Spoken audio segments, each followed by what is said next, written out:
What's up, everybody? This is Curtis. Hope everyone is doing well. Just wanted to make a video. Hadn't made a video in a long time. Hey, everybody. This is Curtis. Hope everyone is doing well.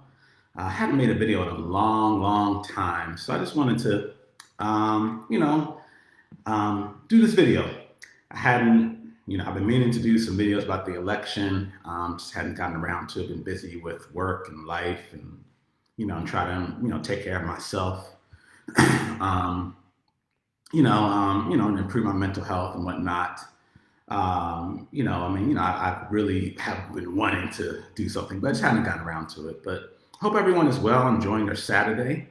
Yeah. So, I just wanted to do a video to talk about a lot of different things. As most of you know, Biden has been selected, because remember, presidents aren't elected, but selected, has been, selected as the next president. Biden has won the race. There was a lot of, people talking and, a lot of people celebrating. I know I live here in Atlanta. There's people celebrating, in Midtown, and people celebrating all throughout the country. And, definitely I was shocked, because Republicans don't play fair. They steal elections. They use voter suppression. They use those riggable electronic voting machines.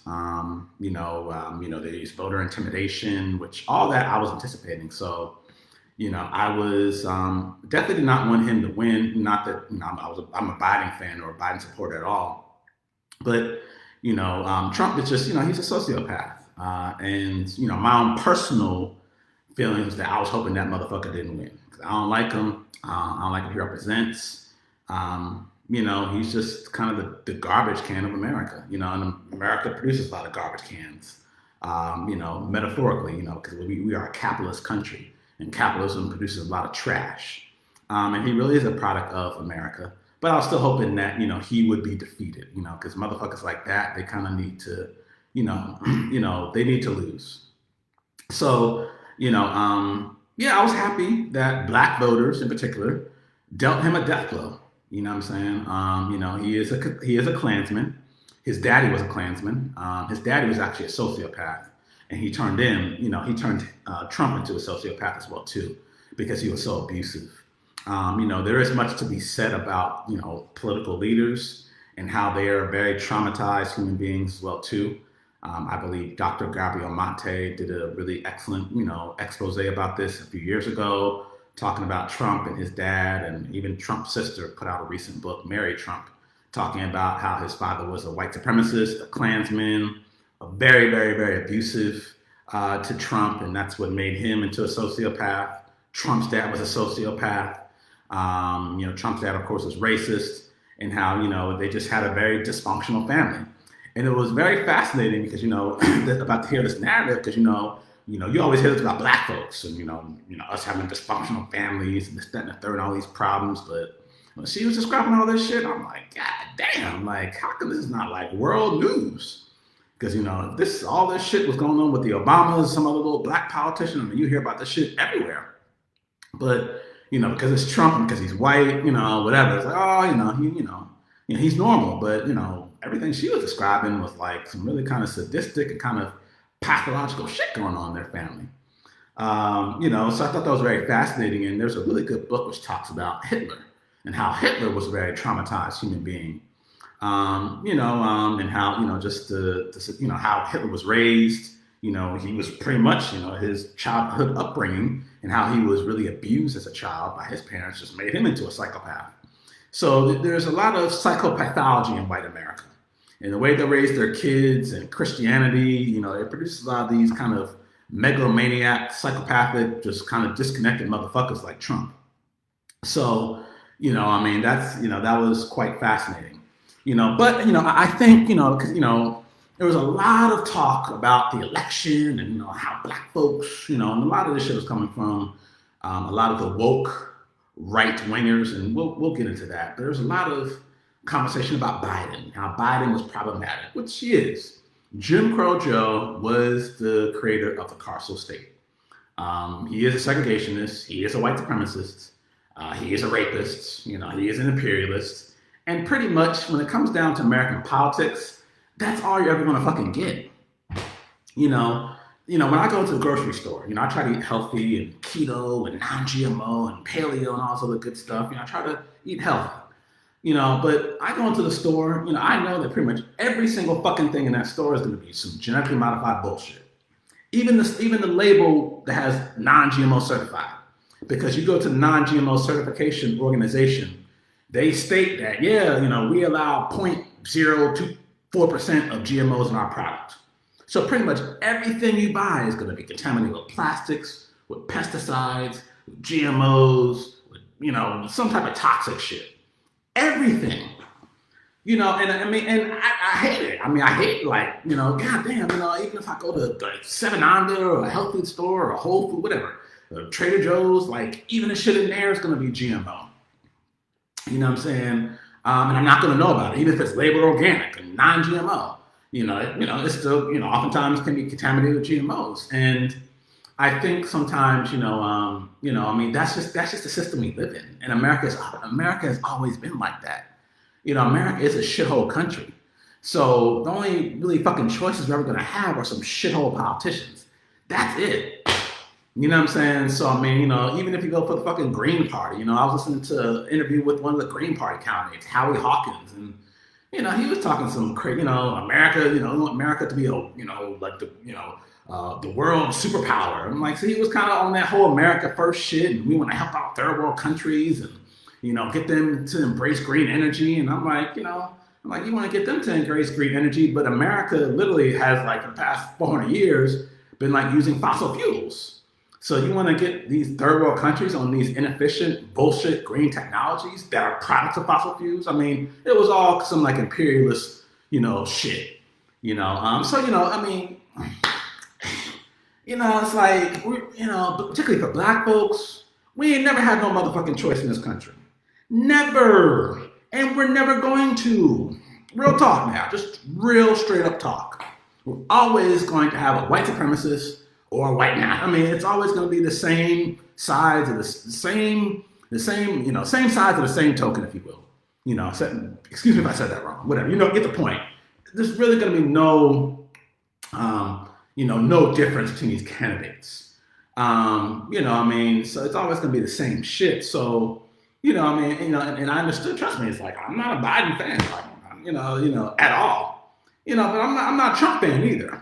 And I think for a lot of, black folks, it's like, okay, just our lived experience, and I was listening to Renegade Culture, which is one of my favorite podcasts, people by Kamau Franklin, some other folks. I was listening to that podcast, and one of the ladies was talking about just voting, and it was a really, really interesting debate. And she was talking about the notion of safety. And I thought about that, about how for black folks, we've always had to make some really difficult choices. You know what I'm saying? Like, in the sense where, back in in early 1776, the Americans wanted to keep us enslaved. That's the reason why they fought the Revolutionary War, is because Britain, even though they were a dominant white supremacist, colonial, slave-holding empire, they were like, hey, it's difficult to fight all these battles. We got to fight these slave revolts, and we got to try to control, dominate and conquer the world. We can't do this shit. So fuck all this shit. We're just gonna free all the slaves in all of our British colonies. And the Americans are like, no, the fuck you're not. You ain't, this shit. This is our property. This is our wealth. Like, you ain't just finna let that. We ain't just finna give that up. You know what I'm saying? Fuck no. The white settlers that came here. So so the Americans then started a war with the British. And the blacks, who were enslaved at the time here in America, knew that, okay, well, hey, like, the British are offering us freedom. Yeah, it was under British occupation that we came here, and, they brought us onto those ships, and the British don't love us, but shit, these fucking Americans, they want to keep us in slavery forever. Man, so what do we do? So black folks made the non-choice, in a sense. It was a choice, but it's like, okay, you're enslaved and someone's offering you freedom. Yeah, that motherfucker offering freedom might be fucked up, and they might be white supremacists as well too, but they're still offering you freedom, where this other motherfucker is just like, shit, you're gonna be my property forever. And black folks made the choice to, to fight with the British. A lot of people don't know that. But all this American flag, ADOS, foundational Black American bullshit that's out here now, all this woke right-wing bullshit. I mean, Black folks ain't never embraced the motherfucking American flag. That's a flag of our oppressor, and it always will be.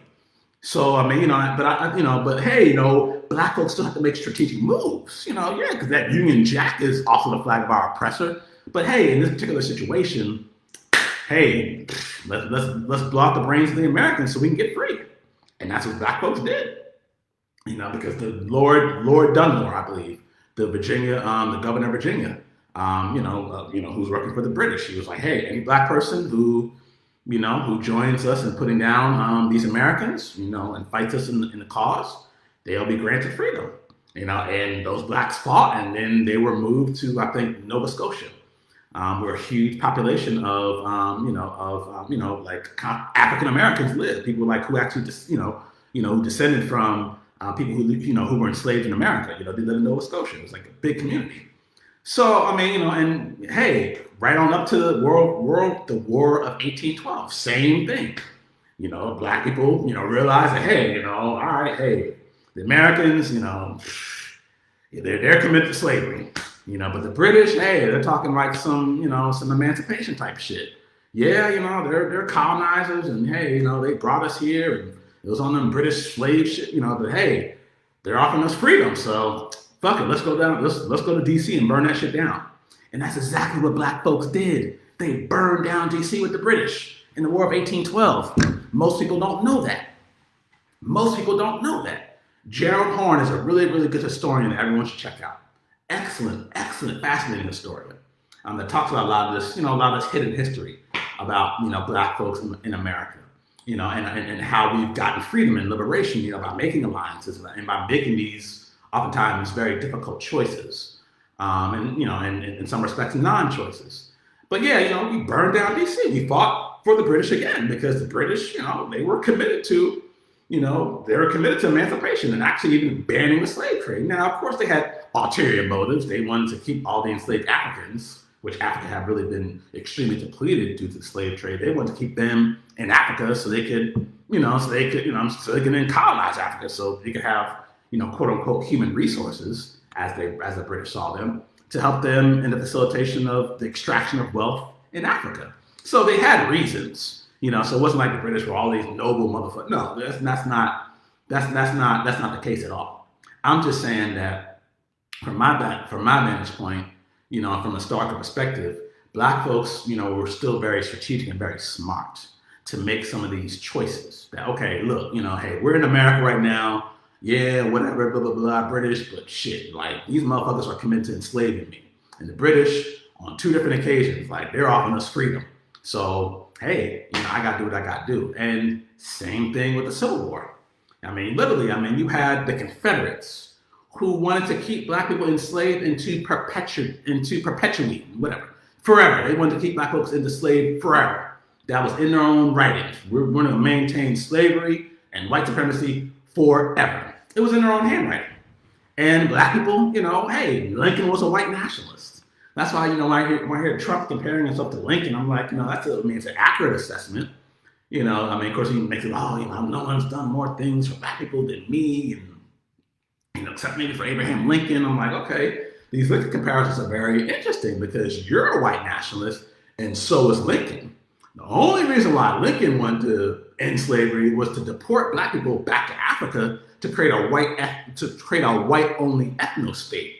Which is the same thing Trump, the reason why he's deporting all these Mexicans back to Mexico, because he wants to create a white ethno-state. He has all these white nationalists, in his ranks and working with him. So I'm like, yeah, like pretty much you and Lincoln are one and the fucking same. Y'all are both some white supremacists and white nationalists who are committed to genocide by any means necessary. So, and Black folks, we made a tough decision, again, really a non-decision, to fight for the Union. I was recently watching Glory, on Netflix, and I saw, it made me angry because I saw how Black folks are being treated by the Union Army. They were being, they're being mistreated, And I know that that's a historical fact. A lot of black folks, when they escaped from the Confederacy, they were put into these quote unquote contraband camps, and they were like literal slaves. They were like, literally, they went from one plantation to another. They were slaves, and they treated them like slaves, and they would abuse them and rape them. They were treated very horrendously and horrifyingly. When they fled those camps, and many of them, fled and then went on to join the Union Army, and that's why, truth be told, the Emancipation Proclamation was done. It was part of the war effort. It was designed as a recruitment strategy, in a way to kind of destroy the backbone of the Confederacy. But still, black folks, we're not stupid. We kind of knew, okay, like, all right, yeah, these Northerners, they're talking some, whatever, some emancipation shit. That's kind of, that's still on the bottom, but they're kind of mentioning it. Even though it's really about saving the Union, they're kind of mentioning it. So, but these Confederates, on their top motherfucking priority is enslavement, white supremacy. It's just boom, right in your fucking face. You know what? Let me go ahead and blow out the brains of these Confederates so we can get some freedom. And that's exactly what black folks did. And the Union won, and the Confederates lost. You know what I'm saying? So, it was a tough choice. You know what I'm saying? But I understand. I feel like most of us can say, you know what, hey, like, I know, what you had to go through to make that choice, what our ancestors had to go through. But they still, they were very smart and very strategic. And hey, not that I'm a supporter of the Union or, hey, the American flag and all this other bullshit. No. But hey, and for the cause of freedom, black soldiers in this particular instance achieved that by any means necessary, just like black British soldiers did, back in 1776 and 1812. So then, okay, move on up to the Civil Rights era. Black people, blew out the brains of the Confederates. A really good book by Charles Cobb, Negroes with Guns. Oh, I'm sorry, not Negroes with Guns. That's by Robert F. Williams. Excuse me. The name of the book is That Non-Violent Shit Will Get You Killed by Charles E. Cobb. Really excellent book. I suggest everyone read it because I'm a big promoter of political education, and history. That's why I've always loved history, and I've really always loved history and history books. I remember, even when I was a child, just kind of reading about Native American history and Black history, and I've always been really enamored with history, just kind of understanding that. Same thing, hey, we're living under Jim Crow. We're living under terrorism, mass white terrorism, supremacy, lynchings, Klan rallies every fucking where. But, we were trying to gain, voting rights. We were trying to gain, civil rights, freedom. And a lot of us realized that, hey, all this nonviolent stuff, even though, hey, it makes us, it helps appease the white liberals. All this nonviolent shit is just not gonna, like, end of the day, we gotta go back to Mississippi and to Alabama where these motherfuckers are bombing our houses. They're murdering our children in broad fucking daylight. So that nonviolent shit ain't finna work. We're gonna have to embrace some self-defense in this motherfucker. And that's exactly what black folks did. They didn't want to. When you read that book by Charles Cobb, you see that it was a very strategic move, because we know, okay, hey, if we're too radical, like we might bring out the whole National Guard and the military on us. We have to kind of be a little strategic and, and bust back and shoot back to let them know that we mean business. And that, you're not going to thwart our efforts for freedom. So, move on up to the present day, to Donald Trump. Every president is a white supremacist. Every president, they live in the fucking White House. The term White House came about in 1903 with Teddy Roosevelt, meeting with, what was his name? Meeting with the founder of Tuskegee. I can't think of his name now. Booker T. Washington. Booker T. Washington, they had a meeting, because the Republicans, remember back in the day, they were the ones pandering to black folks. They were the ones that are pandering. They pandered to black folks for almost 100 years. From like 1860 all the way up until like 1960. They pandered and they have little meetings and okay, yeah, we'll give you a few little politicians here and we won't overtly support Jim Crow, unlike the Democrats at the time we were Dixiecrats. So, they were pandering to black folks, but he had a meeting with Booker T. Washington And then, the white supremacists got pissed. Like, what the fuck are you doing? You're having this black man around all these white women, and the whole subtle black men are rapists type shit. And then in response, he created the term the White House, because before it was just the president's mansion. It wasn't known as the White House. So he created the term the White House to demonstrate to white America that, hey, this building, this institution will always be committed to white supremacy. Always. And it has been, there's been no deviations from that whatsoever. But, hey, and I feel like black folks have kind of understood that hey, regardless of whoever's in office, the agenda is always going to be some white supremacy, whether it's overt or covert. And most presidents, and particularly, up until like the 1960s, they've been, they've been white supremacists, and they've carried out very anti-black agendas. Even Reagan, Clinton, Bush, all of them, they all had like little kind of dog whistles and shit like that. But hey, shit, like Trump, he's been one of those motherfuckers that like, hey, let's just take the gloves off. Like, let's just go into a raw dog. Let's just, he likes the raw dog, porn stars. So he's one of them sociopathic motherfuckers. Like, fuck it, like I'm defending Confederate monuments. I'm gonna roll back civil rights. I'm pro-police. Hey, black people are thugs. All this, talk about crime. And he is just, I'm gonna appoint white supremacists. I'm gonna bring on neo-Nazis. Neo-Nazis are great. He has been very open and in your fuck. Even more so than Reagan and Bush. Because remember, Bush was on that whole compassionate conservatism shit. Bush even appointed Condoleezza Rice and Colin Powell. He gave kind of like, some black folks kind of like some really token, of course it was all tokenism, but, he gave black folks some pretty prominent positions. The only, I think, black person, that I could think of right now that had a prominent position within the Trump White House was Ben Carson. He was only like a Secretary of Housing, kind of like a really minimal role. But under Bush, you had like I believe Colin Powell was Secretary of State, and Condoleezza Rice had another prominent position. She was kind of like a part of the main cabinet. So Bush was even on that whole kind of like he was a white supremacist as well too, but he was on that whole compassionate conservatism, and he wasn't as abashed with it. He was a horrible president. I think personally he's probably one of the worst. But Trump, he took it to the next level. And hey, given black resistance to white supremacy, that's a narrative, a lot of us would talk about, oh, I'm not my ancestors. That's some bullshit, because our ancestors have, ever since they arrived on these shores, have continuously and constantly resisted enslavement, resisted white supremacy, and resisted, white terrorism. In all forms, whether it's from the Democrats, the Republicans, the Klan, the slave, they resisted it. We were blowing out the brains of the Confederates. We were blowing out the brains of our slave masters, blowing out the brains of the Klan. It's been a consistent trend. So, it's like, okay, hey, for black voters, I feel like it was, not that we supported Jim Crow Joe.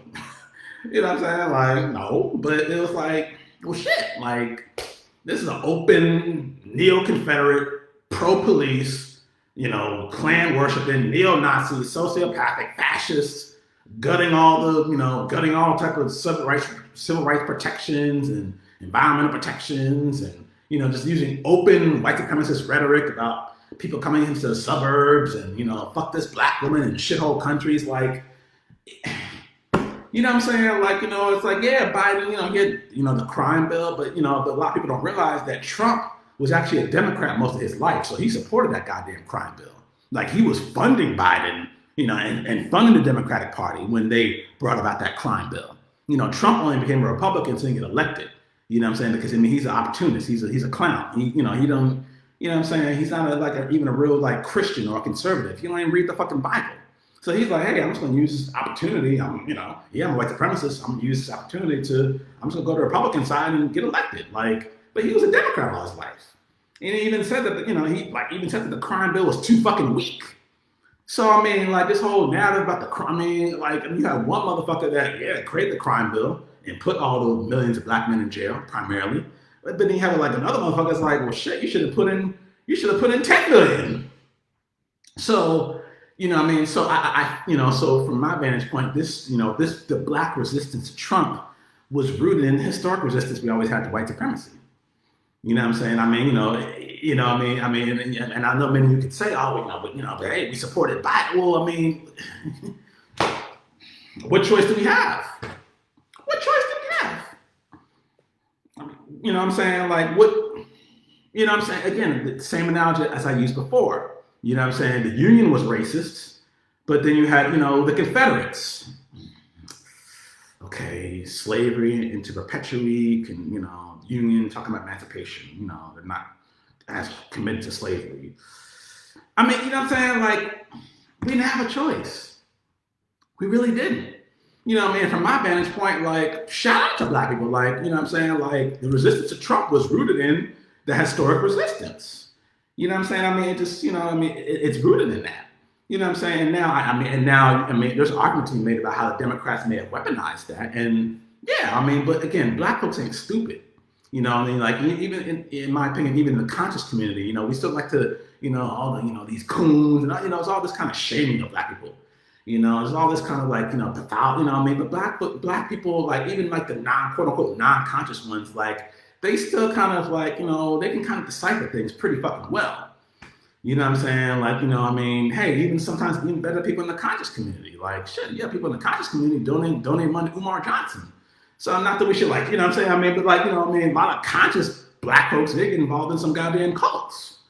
Like, a lot of us. We're conscious and, the white man's the devil, whatever, all this shit, but then, like, we're involved in a fucking cult that's about money. So, you know what I'm saying? So, it's just, it's an easy kind of trajectory for me. It's like, okay, like, you had a motherfucker that embraced Confederate monuments, embraced the Klan, pro-police, law and order, these little Antifa thugs and Black Lives Matter, like, hey, you know what I'm saying? And that was not, Biden is a white supremacist, but that was not the rhetoric coming from him. You know what I'm saying? So, hey, if you're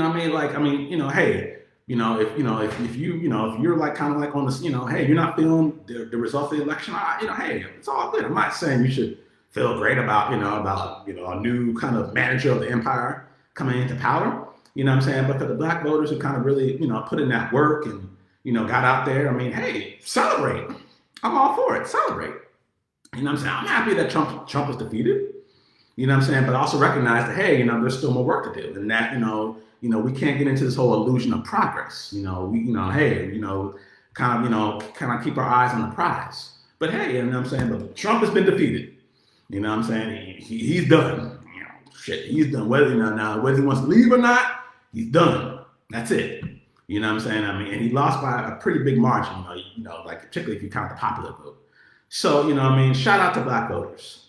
You know what I'm saying? Particularly in the South, in Georgia, I know where I live, like Georgia, hey, you know what I'm saying? Because, Georgia has been a state of voter suppression, Jim Crow, mass incarceration. So there's a lot of voter disenfranchisement of black people. But hey, that was, there was a massive campaign to get the black vote out. And black folks showed like, hey, you know what I'm saying? Like, like we're not down with Trump and the Republican agenda. So, I feel as though that's something that people can be happy about and can celebrate. But still with a firm understanding of, of the system that we live in. And at the end of the day, it's not about Biden or Trump. It's about the system.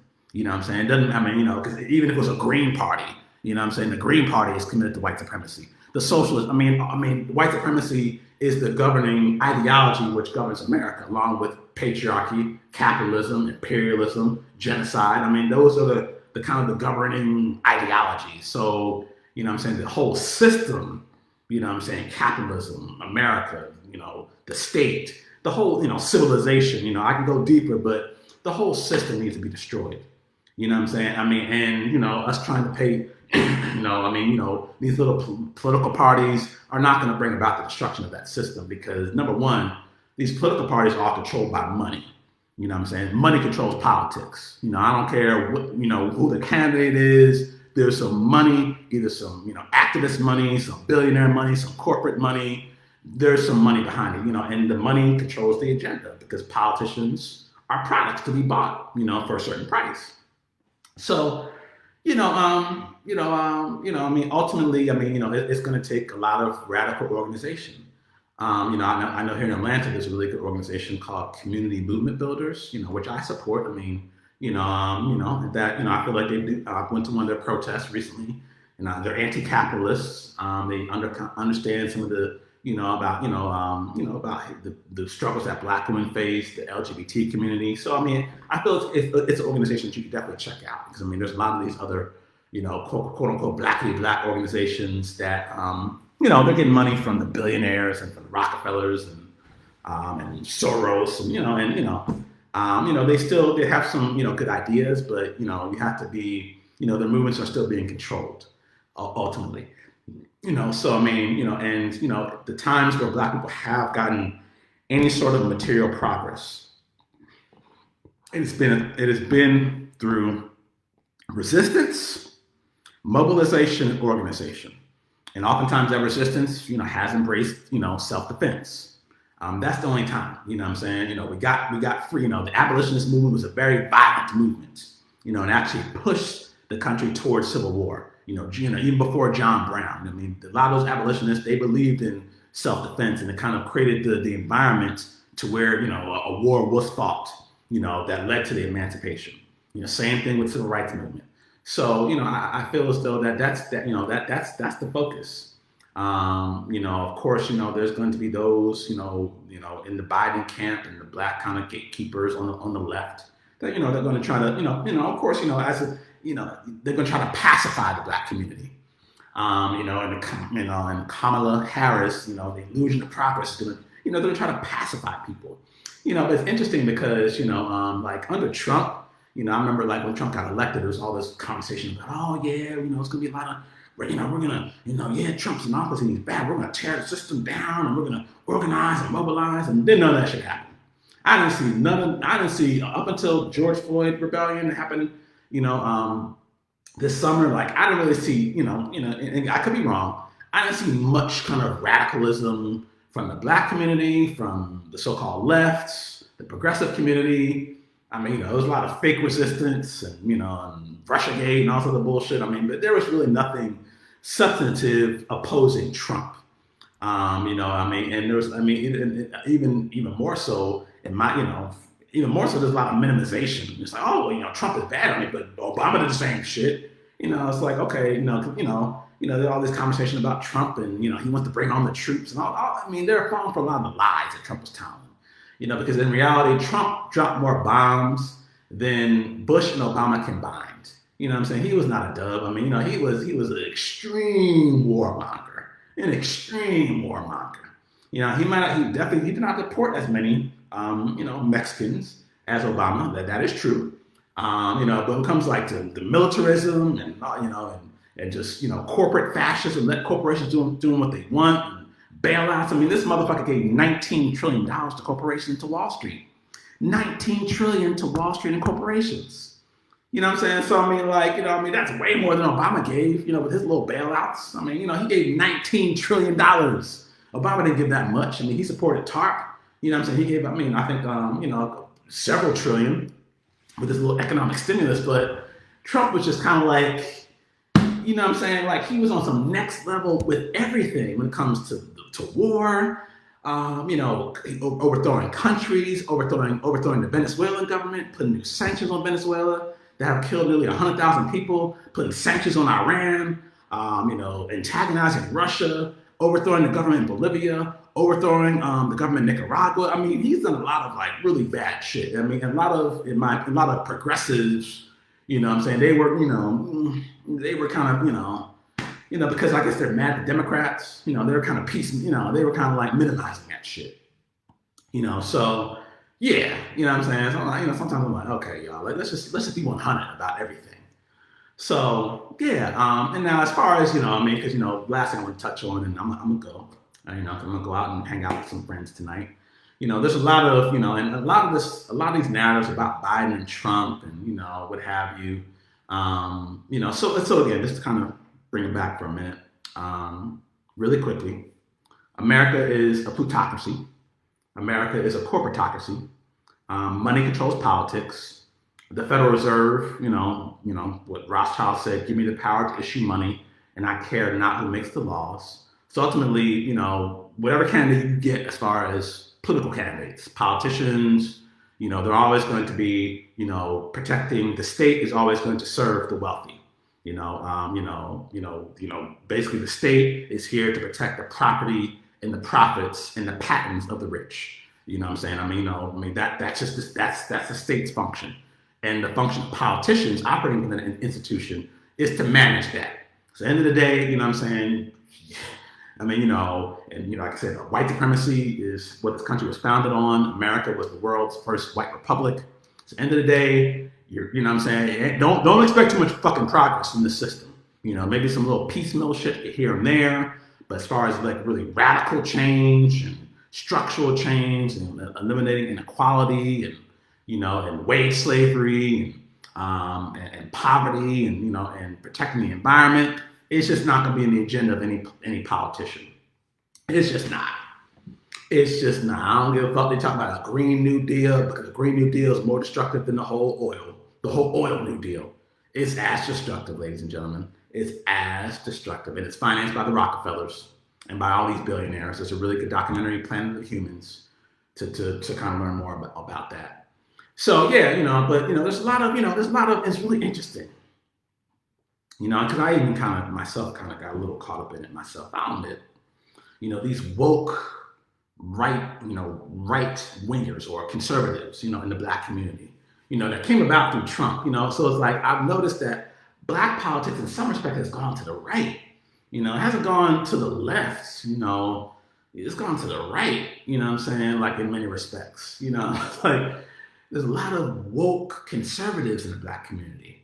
They talk all this, foundation of black Americans, and we're ADOS, and we need a black agenda, and no agenda, no vote, and the Democrats are using us, and Kamala, she's anti-black, and what she is, she was locking up black mothers. A lot of like kind of wokey woke, blackity black, but then, fuck all those immigrants. Like, well, hold on, what?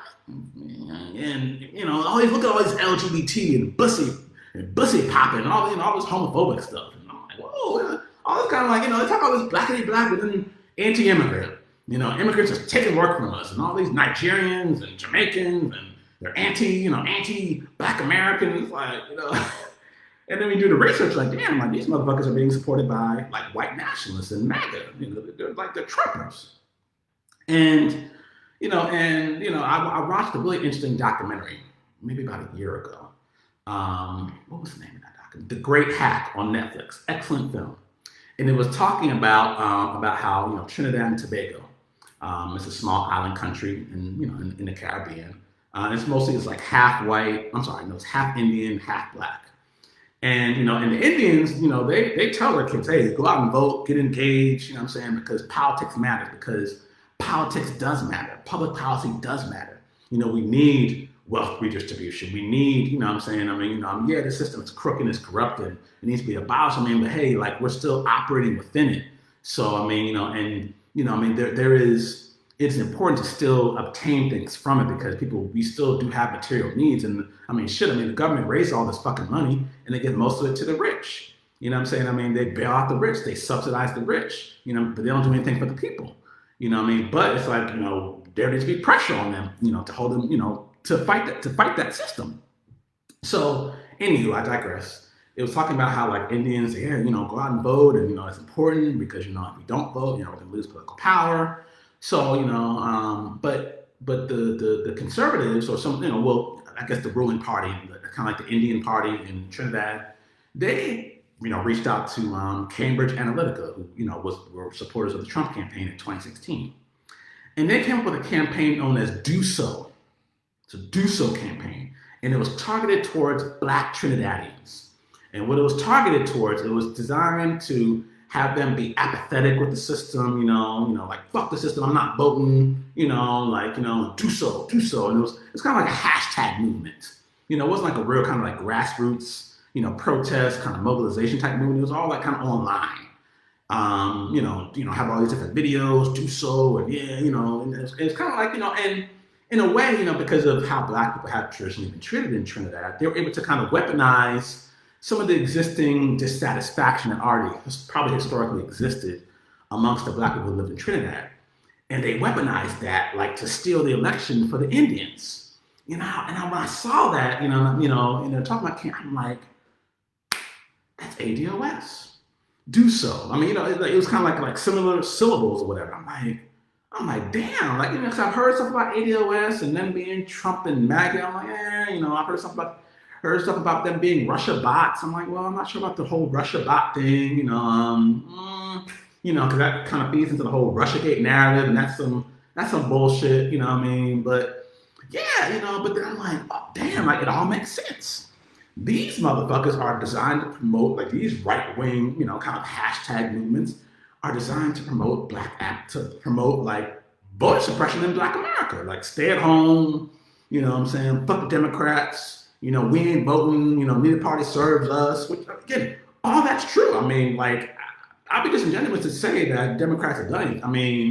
But money controls politics, as I mentioned before. So, there ain't never going to be a black agenda. Not absent, this strong organization and mobilization, from within our community. Like, the agenda is going to be white supremacy unless we oppose it. To just, kind of like expecting, the Democrats or Republicans or anyone to have a black agenda or want to hear about some dumb shit about a contract with Black America, like Ice Cube trying to do. That's just not going to happen unless a lot of strong pressure is put on them to make that happen. For example, like the reason why there was some quote unquote tangibles that were given in 1968, was because of the riots. Prime example, the reason why the Fair Housing Act was passed was not because Dr. King died. It's because after Dr. King died, there was massive riots and rebellions throughout nearly every single, almost like in 200 cities, or at least 100 cities across the country. And and LBJ realized, like, you know what, man, hey, we're gonna have to because that was an act that was designed to ban housing desegregation. Now, has it been banned? No, but it's on the books. Because before it was like open redlining, segregation, sundown towns, what have you. So, but it wasn't because, it was because of those rebellions and riots that even led to LBJ, LBJ and Congress and Senate passing the act. So again, it was that resistance, because otherwise, LBJ was a white supremacist. Like, he was committed to the war in Vietnam and destroying the Vietnamese and, and sending black men over there to fight this criminal war. He was a white supremacist, and he was actually even involved in, MLK's assassination, but that's another story. So, the agenda is always going to be white supremacy. So expecting, Democrats and, they get tangibles to other groups. And they really don't. The government's very slick. So for example, with the LGBT community, gay marriage, which, hey, it is a good thing, and I'm in favor of. Gay marriage is really about, because marriage is a form of commerce. Marriage is about economics. Marriage is about passing along property and taking ownership of certain property. Because get into monogamy now. I own you, you're mine. I'm put a ring on it. And that's some property shit. So marriage is about consolidating and passing along of wealth. But most, for example, like black LGBT people, they're not getting married because, they're homeless. They're living in very kind of, very poor material conditions. They're not getting married. Marriage has usually traditionally been for the wealthy. And it's always been a way that wealthy people have kind of consolidated wealth and passed along wealth to their heirs. So that gay marriage initiative, that was about some gay Republicans, getting these privileges. You see what I'm saying? It was not designed to bring about, to end homophobia. No. Because what? Our government still embraces Christianity. You know what I'm saying? You have to put your hand on the Bible. And the Bible says that gay people, are horrible and should go to hell. So they weren't trying to end homophobia. They were trying to protect wealthy, gay, white people with that so-called tangible. They did the same thing with Asians, when they allow certain wealthy Asian immigrants to come here and they give them certain benefits. Same thing with the Hispanic community, but then they turn right around and put certain Hispanics, in jail, or they bomb Asian countries, like they bomb Vietnam, or they want to put on sanctions into China. So, it's all about divide and conquer. So when I hear people say, oh, these other groups get tangibles, do they really? Because the only group that really has got tangibles in this country, the only group of people that get tangibles are corporations, because corporations are considered to be people. Everyone else, so like pretty much me and ExxonMobil, ExxonMobil has the same rights that I do, even though ExxonMobil has like billions of dollars like to spend on lobbyists and political campaigns and donations and TV ads. So under the law, me and ExxonMobil are one and the same. You know what I'm saying? So that's really the only group that gets shit in this country. Wall Street, corporations, then white folks. You know what I'm saying? But even poor white people, people in West Virginia, having with fucking Coleman's lung and shit. I mean, they're dying from capitalism. So there's still it's some class. And again, America is a plutocracy. So they always going to do things that favor the wealthier or the upper classes. So yeah, but these woke conservatives, they really tap into something. You know what I'm saying? But it's very disingenuous. You know what I'm saying? Because it's like, hey, end of the day, I'm not of the illusion that voting in these elections is going to, produce any meaningful structural change. It's not. You know what I'm saying? But the fact of the matter is these Republicans, they don't want black folks to vote, so they continue to steal elections. And basically they'll just be like a Republican dictatorship for the next, 500 years. And that's the reason, that's their strategic reasoning for putting all that messaging out and all that propaganda about no agenda, no vote, and I'm staying at home, and the Democrats ain't been doing shit for us, and which they haven't. You know what I'm saying? But again, what's the agenda behind it? Because the Trump agenda in 2016 was to use all that same messaging to have black folks stay at home in 2016, which a lot of black folks did. He tried to do the same thing in 2020. Say, oh yeah, Biden called you a super predator, and hold on, you said the Central Park Five was a wild pack of animals. So we're what I'm saying, like you kind of it's a kettle calling the kettle black, But he, at the end of the day, Trump was like, hey, his strategy was don't vote for Biden. You don't got to vote for me, because I'm not gonna give you shit. I'm saying, yeah, I met with Ice Cube and I said I'm gonna give you $500 billion, but that's that $500 billion is gonna go to every other group. It's not going to go to you. I'm not going to do a damn thing for you. I don't want to do a damn thing for you, because if I do, that's going to hurt my white nationalist base. They're going to be like, what you helping out Negroes for? So Trump was very clever, and the right wing were very clever to fund these little foundational Black American movements, fund some of these right wing woke conservatives, which includes judges and prominent documentarians and leaders. They had like a Foundation of Black American Conference here in Georgia.